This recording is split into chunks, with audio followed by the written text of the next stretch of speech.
হুজুর মূসা নবীর মাত্র 6 লক্ষ উম্মত দেখে আপনার মনটা ছোট হয়ে গেছে। ওগো নবীজি, আপনি মনে মনে ভাবছেন হয়তো বা হাসরের মাঠে আপনার 6 লক্ষ উম্মত হবে না।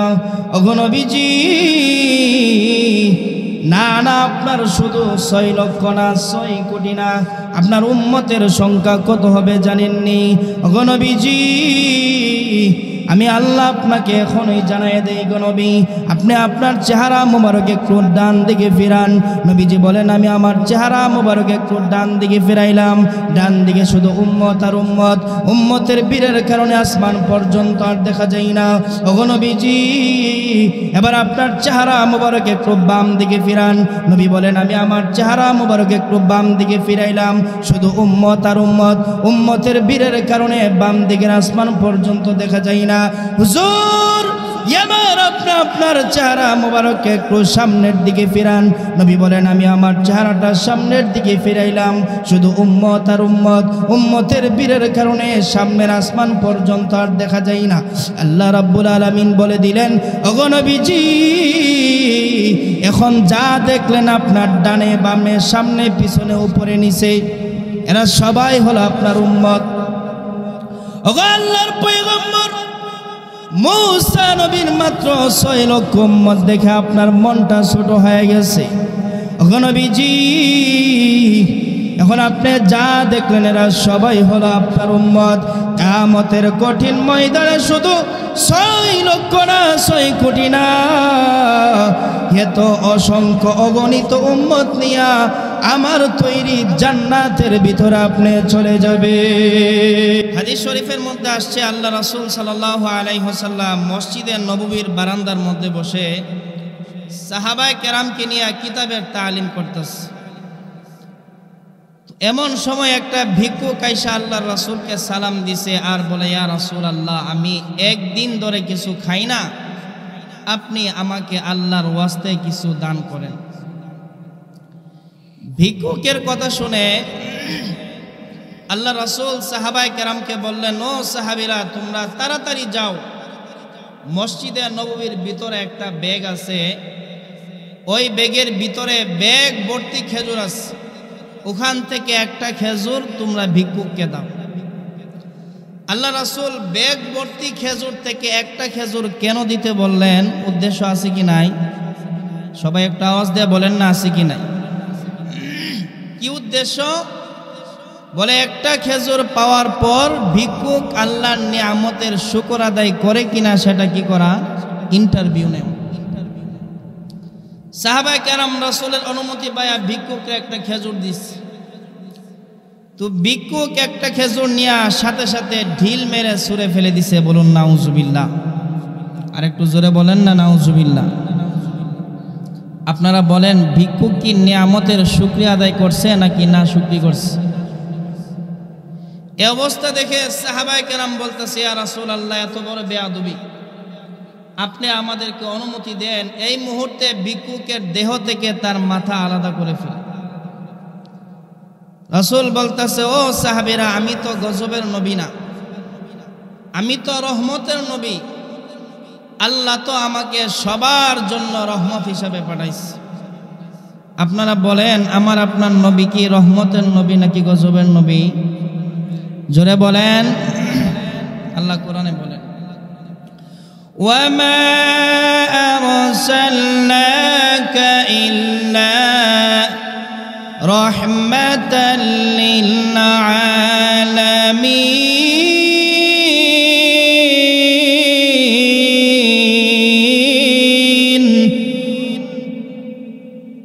আল্লাহ বলেন, নবী, আমি আল্লাহ আপনাকে সমগ্র বিশ্বের জন্য রহমত হিসাবে পাঠাইছি। আল্লাহ রাসূল আবার তালিম শুরু করলেন। একটু পরে আরেকটা ভিক্ষুক আল্লাহ রাসূলের কাছে আসলেন। আয়েশা বলতেছে, ইয়া রাসূলুল্লাহ, আমি 3 দিন ধরে কিছু খাই না। কয় দিন? আরে সবাই একটা আওয়াজ দিয়ে বলেন না, কয় দিন? তো রাসূল তালিম বন্ধ করে বলতেছে, ও সাহাবীরা, তাড়াতাড়ি যাও, ওই ব্যাগ থেকে এই ভিক্ষুককে আরেকটা খেজুর দাও। সাহাবায়ে কেরাম আগের মতোই এই ভিক্ষুকটাকে আরেকটা খেজুর দিলেন। কিন্তু এই ভিক্ষুক যখন খেজুরটা নিবে সে ডান হাত দিয়া নেই আর বলে বিসমিল্লাহির রহমানির রহিম, সুবহানাল্লাহ, জোরে বলেন। শুধু তাই না, ভিক্ষুক খেজুরটা নিয়ে চোখের মধ্যে চুমু খায়, মুখের মধ্যে চুমু খায় আর বলে, খেজুর রে, তোর ভাগ্য কত ভালো, রাসূলের সাহাবীরা আমাকে দিয়েছে। প্রভু বিশ্ব নবী হইয়া, রহমাতুল লিল আলামিন হইয়া আল্লাহ আমাকে একটা খেজুর দিয়েছে, আমি কি দিয়া তোমার নবীর এই নিয়ামতের শুকর গুজার করব? প্রভু গো, আমার নাই কোনো টাকা পয়সা, নাই কোনো ধন সম্পদ, আল্লাহ আমি সামান্য সাধারণ একজন ভিক্ষুক ফকির মানুষ, আল্লাহ আমি কি দিয়া তোমার নবীর এই নিয়ামতের শুকর গুজার করব?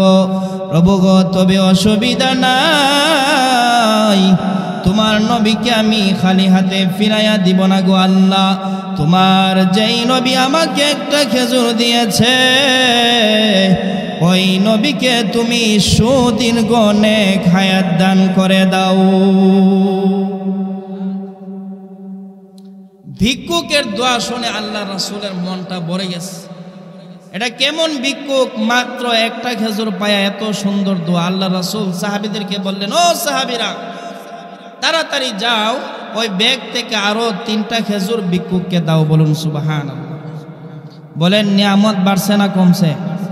সবাই জোরে বলেন। ভিক্ষুকটা খেজুর নিয়ে চলে যাবে, কিন্তু রাসূলের দিলের ভিতরে জ্বালা পোড়া শুরু হয়েছে। এটা কেমন ভিক্ষুক যে একটা খেজুর পায় এত সুন্দর দোয়া? এখন আপনারা বলেন, একটা খেজুর পায়া ভিক্ষুক যেই পরিমাণ দোয়া করছে, 3টা পাওয়ার পর দোয়া কি আগের মতো থাকবে নাকি আরো লম্বা হবে? জোরে বলেন। ভিক্ষুক আবার দোয়া করলেন, ভিক্ষুক চলে যাবে, কিন্তু রাসূলের দিলের ভিতরে জ্বালা পোড়া শুরু হয়েছে। আল্লাহ রাসূল সাহাবীদেরকে বলতেছেন যে, সাহাবীরা, ওই ভিক্ষুকটা কি চলে গেছে নাকি? সাহাবীরা বলতেছে, ইয়া রাসূলুল্লাহ, কেন? আপনার তো লোকটাকে অনেক কিছু দিলেন। রাসূল বলেন, ও সাহাবীরা, তোমরা তো ভিক্ষুকটাকে চিনো না। এটা তো এমন একজন ভিক্ষুক যার উপর আল্লাহ রাজি, আল্লাহর রাসূলও রে। সাহাবীরা তাড়াতাড়ি দৌড়াইয়া যা, আমার আয়েশার বাড়িতে তাড়াতাড়ি দৌড়াইয়া যা। সাহাবীরা রে,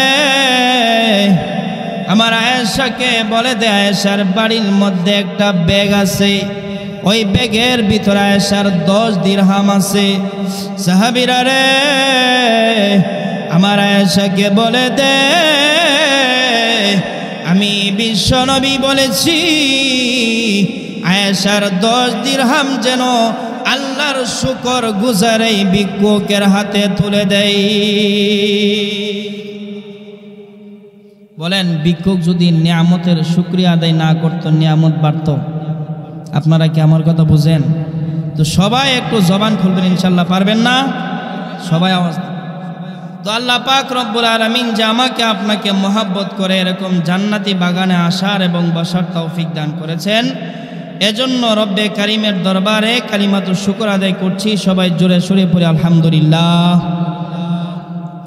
আমি আপনাদের সামনে 30 পারা কোরআনের মধ্যে হয়তো সবাই জানেন, খুতবার মধ্যে যে সূরাটা পড়ছি সবচাইতে ছোট্ট একটি সূরা, সূরাতুল কাউসার আপনাদের সামনে তেলাওয়াত করেছি। সূরাতুল কাউসারকে সামনে রেখে আপনাদের সামনে অল্প সময় কিছু কথা বলার চেষ্টা করব ইনশাআল্লাহ। আল্লাহ যেন আমাকে ইখলাসপূর্ণ আলোচনা করার এবং আপনাদেরকে আমলের নিয়তে কথাগুলো শোনার তৌফিক দান করেন, বলুন আমিন। সম্মানিত হাজিরিন, সূরাতুল কাউসার তাফসীর আলোচনা বুঝতে হলে আমাকে আপনাকে প্রথমে এই সূরাটা আল্লাহ কেন নাজিল করলেন, যেটাকে তাফসীর কারকদের পরিভাষায় শানে নুজুল বলা হয়, এই শানে নুজুলটা আমাকে আপনাকে জানতে হবে। যদি শানে নুজুলটা আমি আপনি বুঝতে পারি, তো আমার আপনার আলোচনা বোঝা সহজ হয়ে যাবে। সূরাতুল কাউসারের শানে নুজুল হচ্ছে আল্লাহ রাসূল সাল্লাল্লাহু আলাইহি ওয়াসাল্লামের বয়স যখন 40 বছর একদিন পূর্ণ হলো, আল্লাহ রাব্বুল আলামিন তার হাবিবকে বলে দিলেন, ওগো নবীজি, আজ থেকে আপনি মুহাম্মদ ঘোষণা দেন যে আজ থেকে আমি মুহাম্মদ নবী, আজ থেকে আমি আর শুধু মুহাম্মদ না, মুহাম্মাদুর রাসূলুল্লাহ। সবাই পড়েন সাল্লাল্লাহু আলাইহি ওয়াসাল্লাম। আল্লাহর অনুমতি পায়া আল্লাহ রাসূল মক্কার অলিতে গলিতে দাঁড়াইয়া মানুষদেরকে বলতে লাগলেন, ও মানুষ, এই আসমান আল্লাহর, জমিন আল্লাহর, চন্দ্র সূর্য আল্লাহর, সুতরাং এই জমিনে হুকুম চলবে একমাত্র, আর জোরে বলেন কার? আল্লাহর রাসূল যখন এইভাবে মানুষদেরকে দ্বীনের দাওয়াত দিতে লাগলেন, আর রাসূলের মধ্যে তৎকালীন সময়ে দুইটা আকর্ষণ ছিল। কয়টা? জোরে বলেন না কয়টা? একটা হলো আল্লাহর রাসূলের পবিত্র জবানের সুন্দর কোরআন তেলাওয়াতের আকর্ষণ, আরেকটা হলো আল্লাহর রাসূলের উত্তম আখলাক, উত্তম চরিত্রের আকর্ষণ। এই দুইটা আকর্ষণে যখন মুসলমানদের সংখ্যা দিন দিন বাড়তে লাগলো, ইসলামের প্রচার প্রসার যখন ব্যাপক হতে লাগলো, মুসলমানদের সংখ্যা দিন দিন বেড়ে যাওয়া, মুসলমানদের সংখ্যা দিন দিন বৃদ্ধি হওয়া, এটা মক্কার আবু জাহেল, আবুল আহাব, কাফের বেঈমানরা সহ্য করতে পারে নাই। তারা সবাই ঐক্যবদ্ধ হয়ে একটা প্ল্যাটফর্মে দাঁড়ায় তারা ঘোষণা দিল, এই দেশে মুহাম্মদ এবং মুসলমান নামে কাউকে থাকতে দেওয়া হবে না। জোরে কোন নাউজুবিল্লাহ।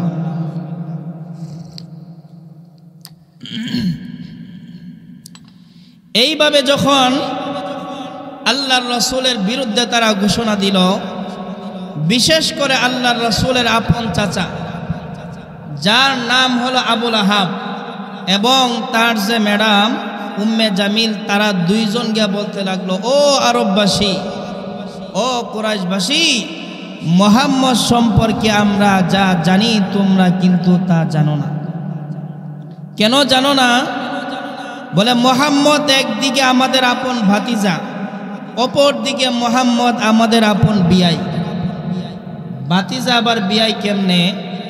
আল্লাহর রাসূল প্রকাশ্যে নবী হওয়ার আগে রাসূলের দুইটা মেয়েকে আবুল আহাবের দুই ছেলের সঙ্গে বিবাহ দিছিল। এই সূত্রে একদিকে মুহাম্মদ ভাতিজা, অপর দিকে বিয়াই।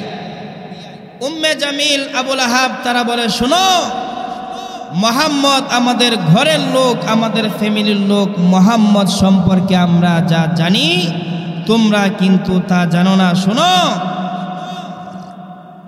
মুহাম্মদ নামের লোকটা সে কিন্তু পাগল হয়ে গেছে। কেউ নাউজুবিল্লাহ নাই আপনাদের এলাকায়? আর জোরে কোন না নাউজুবিল্লাহ। আপনারা কি বলেন আল্লাহ রাসূল পাগল ছিলেন?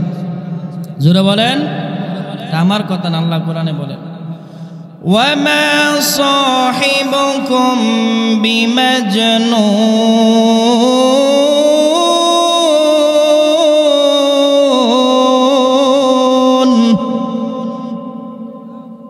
আল্লাহ বলেন তোমাদের সাথী পাগল না।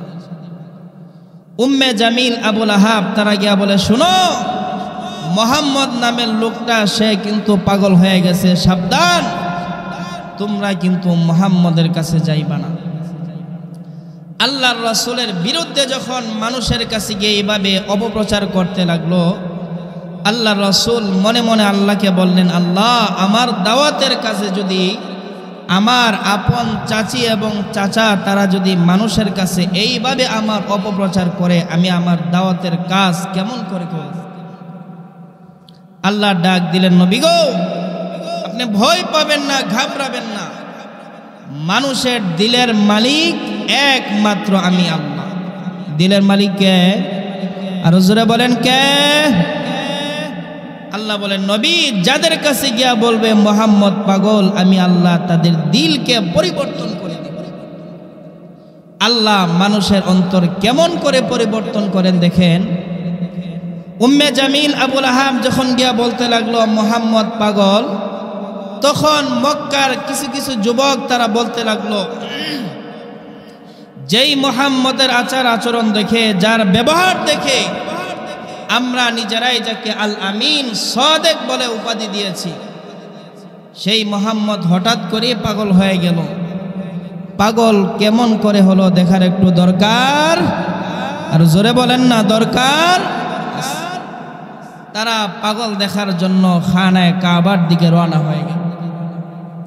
আমার ভাইয়েরা, যারা পাগল দেখার জন্য রওনা হলো তারা ভালো করে জানে পাগল ওই ব্যক্তি হবে যার মধ্যে আলামত থাকবে দুইটা।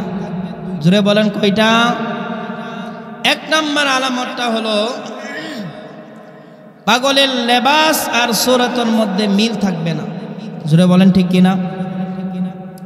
আপনি লেবাস দেখলে বুঝতে পারবেন লোকটা পাগল নাকি ভালো।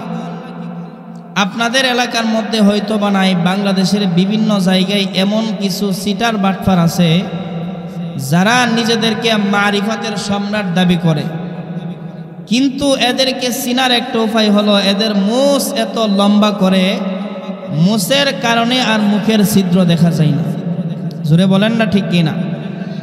এরপরে বছরে একদিন নামাজ নাই, রোজা নাই, গোসল নাই, আর এদের মুরিদের গোষ্ঠীরা বলে আমাদের বাবার কাছে মুরিদ হইলে নামাজ রোজার আগে না। জোরে কোন সুবহানাল্লাহ, নাউজুবিল্লাহ, জোরে কোন না নাউজুবিল্লাহ। পানির তলে মোমবাতি বান বাতাসে নিবে না, বাবার কাছে মুরিদ হইলে নামাজ রোজা লাগে না। টুন টুনা টুন টুন আসেনি? আরে জোরে কন্যা আসেনি? এখন আপনারা বলেন উনি কি ফির সাহেব নাকি পাগল সাহেব? আরে জোরে বলেন না, ফির সাহেব না পাগল সাহেব? পাগল যে আপনি বুঝলেন কেমন? এটা কি তার গায়ের মধ্যে সাইনবোর্ড লেখা আছে? সাইনবোর্ড লেখা নাই, কিন্তু তার লেবাস আর সুরত দেখলে বোঝা যায় সে পাগল, সে পীর সাহেব হতে। মক্কার যুবকেরা বলে পাগলের এক নাম্বার আলামত হলো লেবাস আর সুরতের মধ্যে মিল থাকবে না। তারা যখন পাগল দেখার জন্য খানায়ে কাবার দিকে রওনা হয়ে গেল, আস্তে আস্তে যাইতে যাইতে যাইতে যাইতে যেই মাত্র বাইতুল্লাহর দেয়ালের কাছাকাছি গেল, তারা এমনি তাকায় দেখে বাইতুল্লাহর দেয়ালের মধ্যে সুন্দর একটা আলো দেখা যায়। বলুন না সুবহানাল্লাহ। এদের মধ্যে একজন আরেকজনকে বলতে লাগলো, ভাই এটা কিসের আলো? এটা কি সূর্যের আলো নাকি দুনিয়ার কোনো লাইট বাতির আলো নাকি চন্দ্রের আলো? একজন আরেকজনকে জবাব দেয়, আরে বেকুব, এটাই তো কুরাইশের যুবক আব্দুল্লাহর ছেলে মুহাম্মদের চেহারার আলো। জোরে কোন সুবহানাল্লাহ। হতবাক হয়ে গেল, মুহাম্মদের চেহারা এত সুন্দর। আমার ভাইয়েরা, আল্লাহর রাসূল কেমন সুন্দর ছিলেন। আম্মা জান আয়েশা রাদিয়াল্লাহু আনহা হাদিস শরীফের মধ্যে বলেন, ও পৃথিবীর মানুষ, আল্লাহর রাসূল যখন অন্ধকার রজনীতে এশারের নামাজের পরে আমি আয়েশার ঘরে প্রবেশ করত, রাসূলের চেহারার আলোতে আমার ঘর এত আলোকিত হইতো, আমি একটা সুয়ের ছিদ্র দিয়া সুতা ঢুকাইতে পারতাম। এখন আপনাদেরকে জিজ্ঞাসা করি, যদি বর্তমান সময়ে গোটা বিশ্বের মধ্যে যত বিশ্ব সুন্দরী মহিলা আছে, কয়েকজন মহিলাকে যদি একটা রুমের ভিতরে ঢুকায়া দরজা জানালা সব বন্ধ করে যদি লাইটগুলো নিবাইয়া দেন, তো এদের চেহারার আলোতে আপনি সুয়ের ছিদ্র দেখবেন তো? আর একটু আওয়াজ দিয়ে বলেন না দেখবেন? সুয়ের ছিদ্র দেখা তো দূরের কথা, আমার তো মনে হয় 10 ইঞ্চি ফাইবের ছিদ্র দেখা যাইতো না। শুধু তাই নয়, আল্লাহর নবী, বিশ্ব নবী, রহমাতুল লিল আলামিনের দুধমা হালিমাতুস সাদিয়া রাদিয়াল্লাহু আনহা বলেন, পৃথিবীর মানুষেরা রে, আমি হালিমা তায়েফের মতো সাধারণ একটা গ্রামে বসবাস করি। রে পৃথিবীর মানুষেরা, আমি আমার জিন্দেগির মধ্যে কত সন্তান দেখেছি, কিন্তু আল্লাহর কসম করে বলি, আমার ছেলে মুহাম্মদের মতো সুন্দর আমি তায়েফের জমিনে জিন্দেগিতে কোনোদিন দেখি নাই। ঠিক এমন সময় নবীজির মা আমেনা ডাক দিয়ে বলেন, হালিমা রে, তুমি বলেছো তায়েফের জমিন আমার ছেলে মুহাম্মদের মতো সুন্দর কাউরে দেখো নাই। রে হালিমাতুস সাদিয়া, তুমি শুধুমাত্র তায়েফের মতো সাধারণ একটা গ্রামে বসবাস করছো। এই তায়েফের ময়দান ছাড়া তুমি কিন্তু অন্য কোনো জায়গার মধ্যে যাও নাই। হালিমাতুস সাদিয়া রে, কিন্তু আমি আয়েশা তায়েফের মতো সাধারণ কোনো গ্রামের মহিলা না। আমি আয়েশা মক্কা মদিনার মতো একটা উন্নত সিটির মহিলা। রে হালিমাতুস সাদিয়া, আমি আমার জিন্দেগির মধ্যে কত সন্তান দেখেছি, কিন্তু আল্লাহর কসম করে বলি, আমার ছেলে মুহাম্মদের মতো সুন্দর আমি আমার জিন্দেগির মধ্যে কোনোদিন দেখি নাই। দুইজনের কথার মাঝখানে জিবরাইল আলাইহিস সালাতু ওয়াস সালাম ডাক দিলেন, ও হালিমা, বিশ্ব নবীর দুধমা হতে পারো, আমেনা নবীকে পেটে ধারণ করতে পারো, কিন্তু নবী সম্পর্কে এখনো তোমাদের আন্দাজ হয়নি। জিবরাইল আলাইহিস সালাতু ওয়াস সালাম ডাক দিয়ে বলেন, হালিমাতুস সাদিয়া রে, বিশ্ব নবীর দুধমা হতে পারো, কিন্তু এখনো নবী সম্পর্কে তোমাদের কোনো আন্দাজ হয় নাই। রে হালিমাতুস সাদিয়া, তুমি বলেছ তায়েফের জমিন আমার বন্ধুর মতো সুন্দর কাউরে দেখো নাই। আমেনা রে, তুমি বলেছ মক্কা মদিনার মতো মক্কা মদিনার মধ্যে আমার বন্ধুর মতো সুন্দর কাউরে দেখো নাই। রে হালিমাতুস সাদিয়া, তোমরা দুইজন শুধুমাত্র তায়েফ আর মক্কা মদিনার মধ্যে ঘোরাঘুরি করছো। এই দুই জায়গা ছাড়া অন্য কোনো জায়গার মধ্যে কিন্তু যাও নাই। হালিমা রে, কিন্তু আমি জিবরাইল, আল্লাহ রব্বুল আলামিন আমাকে কত শক্তি দিয়েছেন জানো? রে হালিমাতুস সাদিয়া, আমি জিবরাইলকে আল্লাহ রব্বুল আলামিন 600 নূরের পাখা দিছে। কয় শত? আরো জোরে বলেন, কয় শত?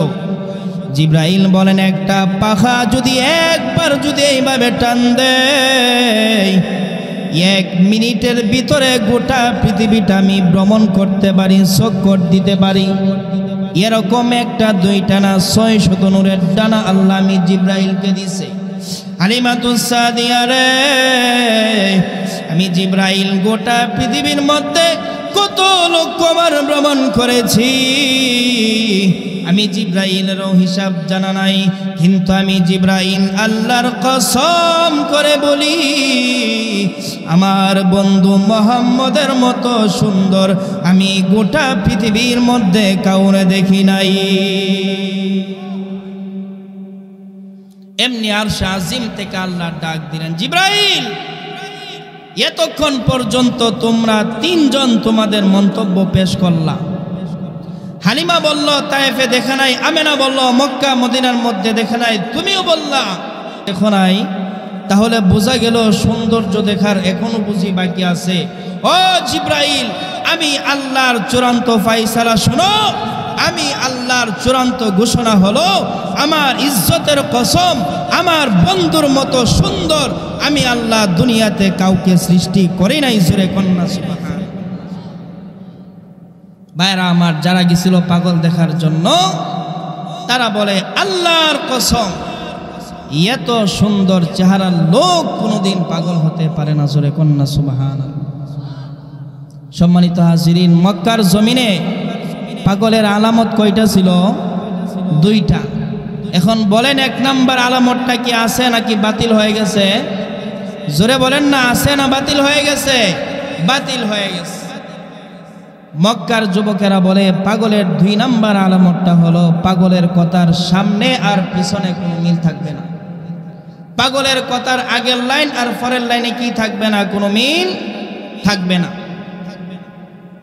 এক স্কুল মাস্টার, উনি রিক্সা থেকে নাইমা ক্লাসের মধ্যে ঢুকছে। তো ডুইকা বলতেছে, প্রিয় ছাত্ররা, আমি রিক্সা থেকে নেমে তোমাদের ক্লাসে আসতে আমার সময় লাগছে 10 মিনিট। এখন বলো তো আমার বয়সটা কত? আপনারা বুঝে থাকলে বলুন, উনি যে ক্লাসে ঢুকতে 10 মিনিট সময় লাগছে, এই সময়ের সাথে কি ওনার বয়সের কোনো মিল আছে?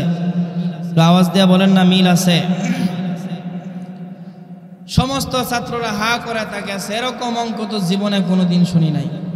কিন্তু দেখবেন প্রত্যেকটা ক্লাসের মধ্যে কিছু টেটনা কিছু ফাঁকনা ছাত্র থাকে। একটা ছাত্র কলম দিয়ে এইভাবে কানসুল কার মুসকি মুসকি হাসে।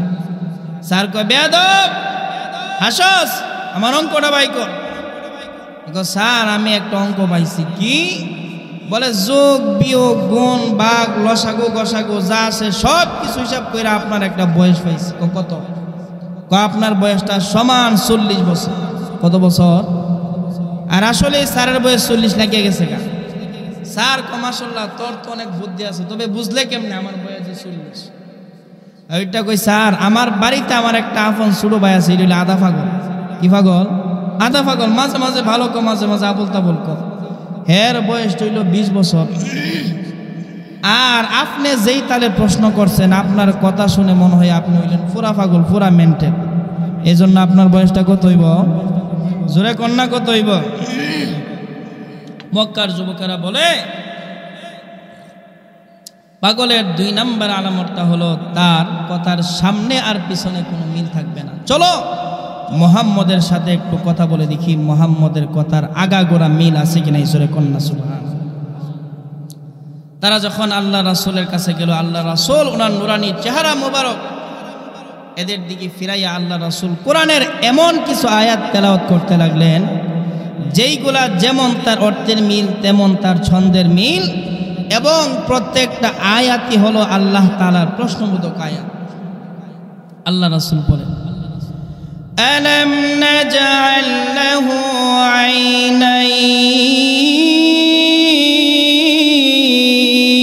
আইনাইন। রাসূল কন্না আল্লাহু আকবার। ولسانا وشفتين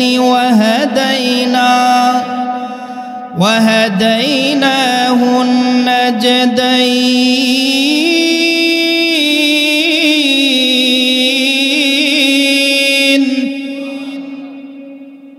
কাফের বেঈমানগুলা বলে, ও ভাই পাগলের কি এত সুন্দর তেলাওয়াত হইতে পারে?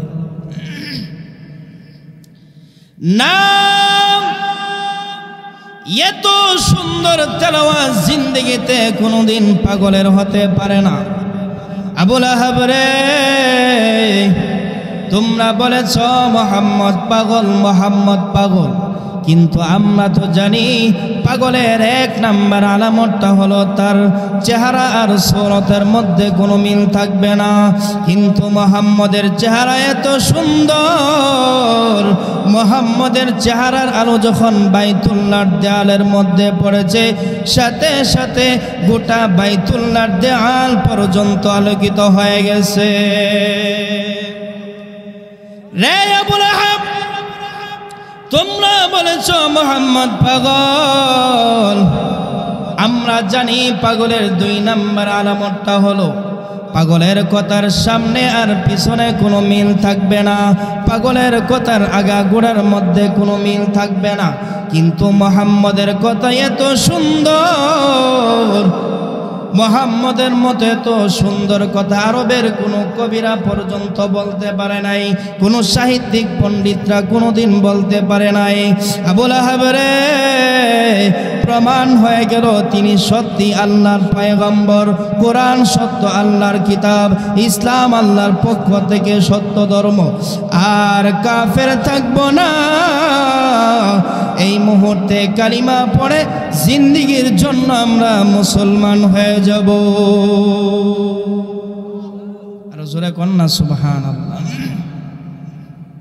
আমার ভাইয়েরা, এটা হলো কোরআনের চিরন্তন মুজিজা, যে কোরআন মানুষের দিলকে পরিবর্তন করে আর গান মানুষের দিলকে রিয়াকশন করে গুমরা করে। জোরে কোন ঠিক কিনা? আর জোরে বলেন ঠিক কিনা? পৃথিবীর এরকম একটা ঘটনা কোনো লোক বলতে পারবে না, প্রমাণ করতে পারবে না যে অমুক লোকে গান শুনতে শুনতে আল্লাহর ওলি হয়ে গেছে, যেটা বলেন ঠিক কিনা? কিন্তু আমরা এরকম অসংখ্য ঘটনা প্রমাণ করতে পারবো যে কোরআনের তেলাওয়াত শুনে অসংখ্য চোর ডাকাত কাফের বেঈমানগুলা তারা কালিমা পড়ে মুসলমান হয়ে গেছে। সময় নাই, আমি এই জন্য যাব না। وَنُنَزِّلُ مِنَ الْقُرْآنِ مَا هُوَ شِفَاءٌ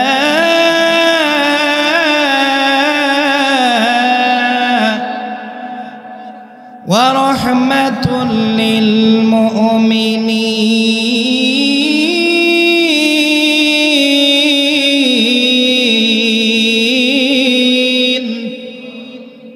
আল্লাহ বলেন এই কোরআনের মধ্যে আমি মুমিনদের জন্য শিফা, সমস্ত রোগের ঔষধ আমি আল্লাহ কোরআনের মধ্যে নাজিল করে দিয়েছি। আমার ভাইয়েরা, তো আল্লাহর রাসূলের মধ্যে আকর্ষণ ছিল দুইটা।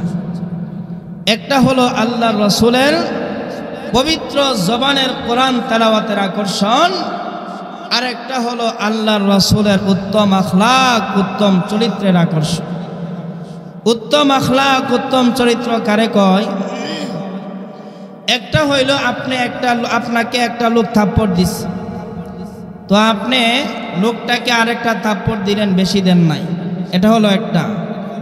আরেকটা হলো আপনাকে একটা লোক থাপ্পড় দিছে কিন্তু আপনি তারা থাপ্পড়ও দেন নাই, উল্টা আরো তার কাছে ক্ষমা চাইলেন, ভাই তুমি যে আমাকে থাপ্পড় দিছো, তোমার তো হাতের মধ্যে ব্যথা লাগছে, এই জন্য আমাকে ক্ষমা করে দিবা। আল্লাহ বলেন এই চরিত্র শুধুমাত্র পৃথিবীর মধ্যে একজনকে আমি আল্লাহ দিয়েছি, আমার আপনার নবী মুহাম্মাদুর রাসূলুল্লাহ সাল্লাল্লাহু আলাইহি ওয়াসাল্লামকে এই চরিত্রটা আল্লাহ দিয়েছে। ওয়া ইন্নাকা লাআলা খুলুকিন আযীম।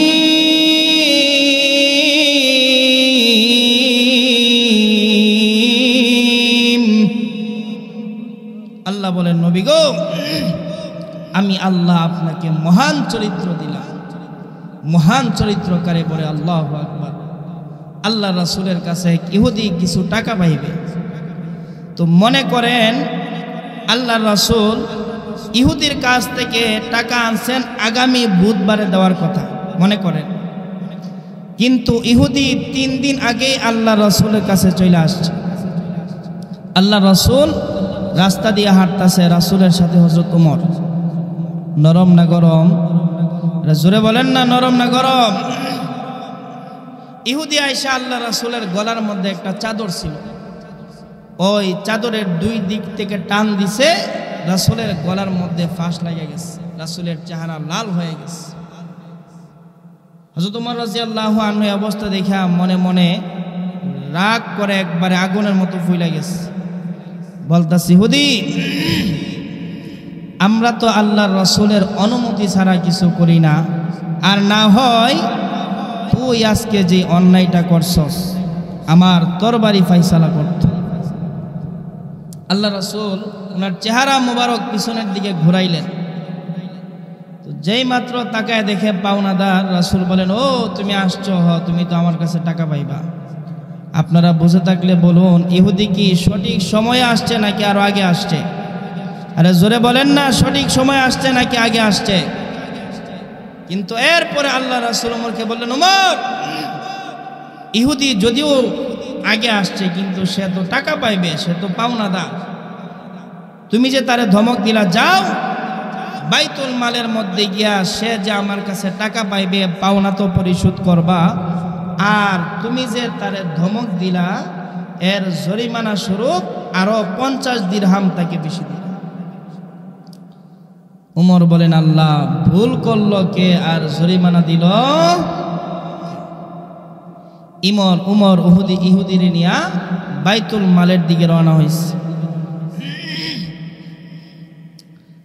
বাইতুল মালের মধ্যে গিয়া হযরত ওমর ফারুক রাদিয়াল্লাহু আনহু বলতেছে, ইহুদি এই নাও, তুমি যে আল্লাহ রাসূলের কাছে 200 দিরহাম পাইবা, এই পাওনা 200 দিরহাম, আর আমি যে তোমারে গালি দিছি এর জন্য আরো 50 দিরহাম বেশি দিলাম। তবে শোনো, তুমি কিন্তু এখানে একটা সেকেন্ডও দাঁড়াইবে না, তোরে দেখলেই কিন্তু আমার মেজাজটা কি হয়ে দা গরম হয়ে আছে। ইহুদি মুস্কি মুস্কি হাসে আর বলে, উমর আমি তো টাকা নেওয়ার জন্য আসি নাই, বলুন না সুবহান। উমর টাকা নেওয়ার জন্য আসি নাই, তাওরাত কিতাবের মধ্যে আমি পড়েছি আখিরি জামানার পয়গম্বর যিনি হবেন, বিশ্ব নবী যিনি হবেন, রহমাতুল লিল আলামিন যিনি হবেন, তার সমস্ত গুণাবলী আমি তাওরাত কিতাবের মধ্যে পড়েছি। উমর রে, সবগুলো গুণ আমি বিশ্ব নবীর মধ্যে পেয়েছি রে উমর, কিন্তু একটা গুণ এখনো পর্যন্ত আমি বিশ্ব নবীকে যাচাই বাছাই করতে পারি নাই। উমর রে, তাওরাত কিতাবের মধ্যে উল্লেখ করা হয়েছে আখিরি জামানার পয়গম্বর যিনি হবেন, রহমাতুল লিল আলামিন যিনি হবেন, বিশ্ব নবী যিনি হবেন, তার অন্যতম একটা গুণ থাকবে, উনার সাথে যদি কোনো ব্যক্তি খারাপ আচরণ করে, অন্যায় করে, জুলুম করবে, নবীজি তার সাথে খারাপ আচরণ করবে না, অন্যায় করবে না, উল্টা তার সাথে আরো সুন্দর আচরণ করবে। উমর রে, বিশ্ব নবীর ভিতরে সেই ভালো গুণ বিদ্যমান আছে কি নাই, এটা যাচাই করার জন্য আমি অন্যায়টুকু করেছি। কারণ গুতা না দিলে বোঝা যায় না কে চৌধুরী আর কে সামা। উপর দেয়া দেখতে অনেকেরই বড় বড় তসবি টিপে সুবহানাল্লাহ সুবহানাল্লাহ সুবহানাল্লাহ, উপর দেয়া দেখতে অনেকেরই বড় বড় ফিসাব আল্লাহওয়ালা মনে হয়, কিন্তু একটু গুতা দিয়ে দেন না আছে কোন নম্বরে আছে, জোরে কোন ঠিক কিনা। এক মুরব্বী তার বিয়ের বাড়িতে বেড়াইতে গেছে, বিয়াই চিনেন না আপনারা? তো বিয়ের বাড়িতে বেড়াইতে গিয়ে দুপুরে খাবার টাবার খায়া বলতেছে, বিয়াই সাহেব আপনার সাথে নতুন আত্মীয় করলাম, খাবার টাবার খাইলাম, আপনার গ্রামটা একটু ঘুরা দেখে আসি। ঠিক আছে আপনি দেখে আসেন, সমস্যা নেই। তো মুরব্বী দুপুরে খাবার টাবার খায়া গ্রাম দেখতে গেছে। তো রাস্তার মধ্যে একটা যুবকের সাথে মুরব্বীর সাক্ষাৎ। তো মুরব্বী বলতেছে, বাবা তোমার বাড়িটা কই?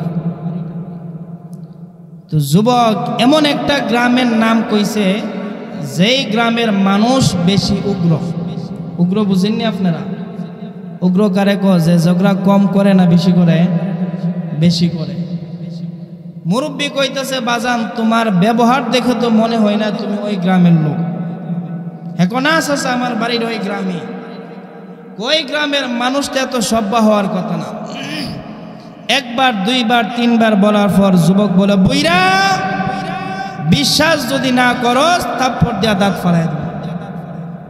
মুরব্বী কই, বাবা এতক্ষণে বিশ্বাস হয়েছে তোমার বাড়িটা যে ওই, তো গুতা না দিলে বোঝা যায় না কে চৌধুরী আর কে। উমর টাকা নেওয়ার জন্য আমি আসি নাই, বিশ্ব নবীর ভিতরে সেই ভালো গুণ আছে কি নাই এটা যাচাই করার জন্য আমি অন্যায়টুকু করেছি।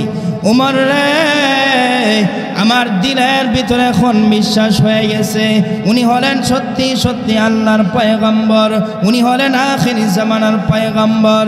উমর রে, আর দেরি করব না, এই মুহূর্তে কালিমা পড়ে জিন্দেগীর জন্য আমি মুসলমান হয়ে যাব। এই দুইটা আকর্ষণ, একটা হলো আল্লাহ রাসূলের কোরআন তেলাওয়াতের আকর্ষণ, আরেকটা হলো আল্লাহ রাসূলের পবিত্র, আল্লাহ রাসূলের উত্তম আখলাকের আকর্ষণ। এই দুইটা আকর্ষণে যখন মুসলমানদের সংখ্যা দিন দিন বাড়তে লাগলো, ঠিক এমন সময় মক্কার জমিনে রাসূলের চূড়ান্ত একটা দুশমন, যার নাম হলো আস ইবনে ওয়াইল, সে মক্কার গলিতে গলিতে দাঁড়ায়া মানুষদেরকে বলতে লাগলো, ও আরববাসী, মুহাম্মদের বিরুদ্ধে মানুষের কাছে বদনাম করে মুহাম্মদের নাম অনেক বাড়াইছো, মুসলমানদের সংখ্যা অনেক বৃদ্ধি করছো। শোনো, মুহাম্মদের বিরুদ্ধে আর বদনাম করার দরকার নাই, মুহাম্মদের বিরুদ্ধে আর মানুষকে পাগল পাগল বলা দরকার নাই। আমি নতুন করে একটা বুদ্ধি পাইছি, জোরে কোন নাউজুবিল্লাহ। নতুন করে কি পাইছি? বুদ্ধি পাইছি। তো আবু জাহিল্লা কো বুদ্ধিটা কি কও না? বুদ্ধিটা হইল, আমি চিন্তা করে দেখলাম যে মুহাম্মদের 4টা কন্যা সন্তান আছে, কিন্তু তার কোনো ছেলে নাই। যেহেতু মুহাম্মদের ছেলে নাই, বোঝা গেল মুহাম্মদ আটখুরা, নির্বংশ। আটখুরা বুঝেননি আপনারা? আপনাদের এলাকার মধ্যে হয়তো, হ্যাঁ, যাদের ছেলে সন্তান নাই এদেরকে বলে আটখুরা। তো আস ইবনে ওয়াইল বলে মুহাম্মদের যেহেতু ছেলে নাই, এই জন্য মুহাম্মদ দুনিয়া থেকে বিদায় নেওয়ার পর আস্তে আস্তে তার নাম নেওয়ার মতো দুনিয়াতে কেউ থাকবে না। সূরা কন্যা নাউজুবিল্লাহ। এই জন্য মুহাম্মদের বিরুদ্ধে আর বদনাম করার দরকার নেই, এমনি তার নাম চলে যাবে। আল্লাহর রাসূলের বিরুদ্ধে আস ইবনে ওয়াইল সে মানুষের কাছে গিয়া বলে মুহাম্মদ আটখুরা, নির্বংশ, তার কাছে যাও না। এইভাবে গিয়া যখন মক্কার মানুষদের কাছে রাসূলের বিরুদ্ধে বলতে লাগলো, আল্লাহর রাসূল মুহাম্মদ নির্বংশ, মুহাম্মদ আটখুরা, আল্লাহর রাসূল মনে মনে অনেক কষ্ট পাইলেন। আল্লাহ, আমার ছেলে নাই বলে আমাকে তারা নির্বংশ বলে গালি দেয়। কিন্তু আসলে কি আল্লাহ রাসূলের ছেলে ছিল না? রাসূলের 3টা ছেলে ছিল, কিন্তু আল্লাহ তাআলা বিশেষ হিকমতে বাল্যকালে শুরু থাকতে ছেলেগুলাকে আল্লাহ দুনিয়া থেকে নিয়ে নিছে। কেন নিছে? তার বিভিন্ন কারণ আছে, দিকে আমি যাব না। আল্লাহ রাসূল মনে মনে অনেক কষ্ট, আল্লাহ আমার ছেলে নাই বলে আমাকে তারা নির্বংশ বলে গালি দেয়। ঠিক এমন সময় আল্লাহ রাব্বুল আলামিন তার হাবিবের দিলটাকে শান্ত করার জন্যে আর কাফের বেঈমানদের দাঁত ভাঙ্গা জবাব দেওয়ার জন্যে আল্লাহ রাব্বুল আলামিন তখন তার রাসূলের শানে আমার তেলাওয়াতকৃত সূরা সূরাতুল কাউসার নাজিল করে দিলেন। জোরে কন্যা সুবহানাল্লাহ। এই হলো সূরার শানে নজুল। এখন তরজমাটা গুমনি না আপনাদের কষ্ট হবে? আরে জোরে কন্যা কষ্ট হবে, কিন্তু আমার তো কষ্ট হইতাছে, তো চাটা দিলে ভালো। আল্লাহ রাব্বুল আলামিন তখন সূরা নাজিল করলেন।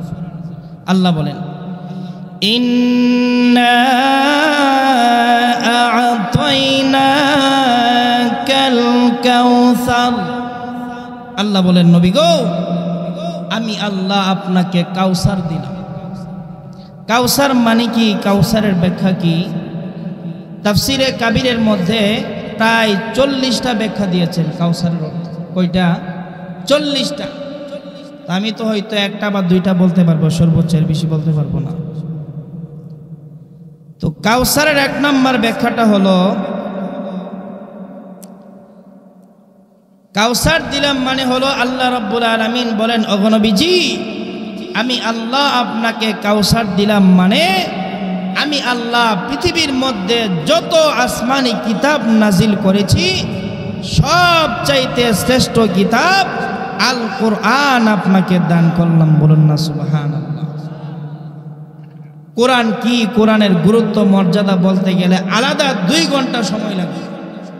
তো এই জন্য আমি এখানে আর বিস্তারিত আলোচনা যাব না, যদি শেষে সময় পাই আমি একটু বলে যাব, যেহেতু এটা মাদ্রাসার মাহফিল। আল্লাহ বলেন, নবী, আমি আল্লাহ আপনাকে কাউসার দিলাম মানে পৃথিবীর মধ্যে যত ধর্মীয় গ্রন্থ আমি আল্লাহ নাজিল করেছি সবগুলা থেকে দামি কিতাব, শ্রেষ্ঠ কিতাব আপনাকে কোরআন দান করেছি। বলুন না সুবহানাল্লাহ। 2 নাম্বার ব্যাখ্যা হলো, আল্লাহ বলেন, নবী, কাউসার দিলাম মানে হলো আপনাকে যে মক্কার কাফের বেঈমানগুলো আপনাকে নির্বংশ বলে গালি দেই, তো আমি আল্লাহ আপনাকে কাউসার দিলাম মানে আপনাকে কাসীরে উম্মত, বেশি বেশি উম্মত দান করলাম। বলুন না সুবহানাল্লাহ। হুজুর, কাউসার দিলাম মানে হলো আমি আল্লাহ আপনাকে বেশি বেশি উম্মত দান করলাম। ওগো নবীজি, মক্কার কাফের বেঈমানগুলো আপনার ছেলে নাই বলে আপনাকে তারা নির্বংশ বলে গালি দেয়। আপনাকে তারা ঠোরা বলে গালি দেয়, এই জন্য আপনার দিনের ভিতরে কষ্ট লাগছে। না গো নবী না, এদের কথায় আপনার দিলের ভিতরে কোনো কষ্ট নিবেন না। ওগো আল্লাহর পয়গম্বর, যদিও দুনিয়ার জমিনে আপনার ছেলে নাই, এই জন্য আমি আল্লাহ রাব্বুল আলামিন আপনাকে সূরাতুল কাউসার নাজিল করে জানিয়ে দিলাম, ওগো নবীজি, কিয়ামত পর্যন্ত গোটা পৃথিবীর মধ্যে যত উম্মতে মুহাম্মদী আসবে, এরা সবাই হলো আপনার রূহানি সন্তান, আপনি হলেন তাদের বাবা। ওগো নবীজি, গোটা পৃথিবীর মধ্যে উম্মতে মুহাম্মদী গোলা আপনাকে নিজের জানের চাইতে বেশি মহাব্বত করবে, আপনাকে নিজের কলিজার চাইতে বেশি মহাব্বত করবে। ওগো নবীজি, কিয়ামত পর্যন্ত উম্মতে মুহাম্মদী গোলা আপনি বিশ্ব নবীর সম্মান ইজ্জত তারা দুনিয়ার জমিনে প্রতিষ্ঠিত করবে। এই জন্য দেখবেন দুনিয়ার জমিনে কোনো বাবার 4 সন্তান, কোনো বাবার 6 সন্তান, কোনো বাবার 8 সন্তান আসেনি, জোরে কন্যা আসেনি, কিন্তু দেখবেন ভাইয়ে ভাইয়ে মিল নাই, আছে না?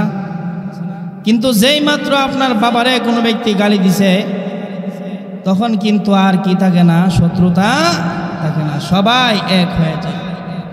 আমি আপনাদেরকে জিজ্ঞাসা করতে চাই, আমার আপনার বাবার চাইতে রাসূলের সম্মান ইজ্জত বেশি না কম? আরো জোরে বলেন।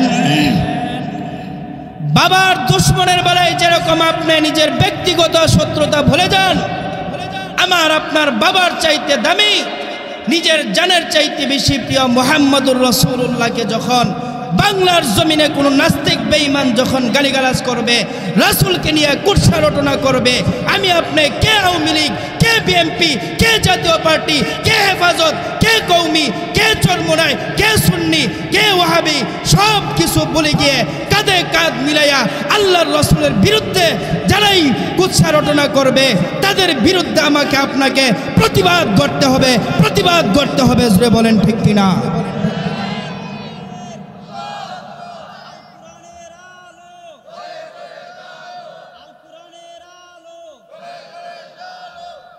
মুহতারাম হাজিরিন, আল্লাহ বলেন, নবী, আমি আল্লাহ আপনাকে কাউসার দিলাম, মানে হলো আপনাকে আমি আল্লাহ বেশি বেশি উম্মত দিলাম। উম্মতের সংখ্যা কত হবে এটাও আল্লাহ জানিয়ে দিয়েছে।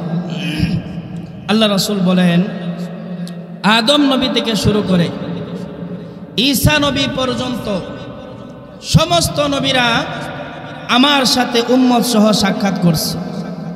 সাক্ষাৎটা কোথায় হয়েছে এটা হাদিসের মধ্যে স্পষ্ট নাই, এই জন্য মুহাদ্দিসিনে কেরাম বলেন যে 2 জায়গার মধ্যে হইতে পারে, হয়তো মেরাজের রজনীতে অথবা স্বপ্নে যুগে।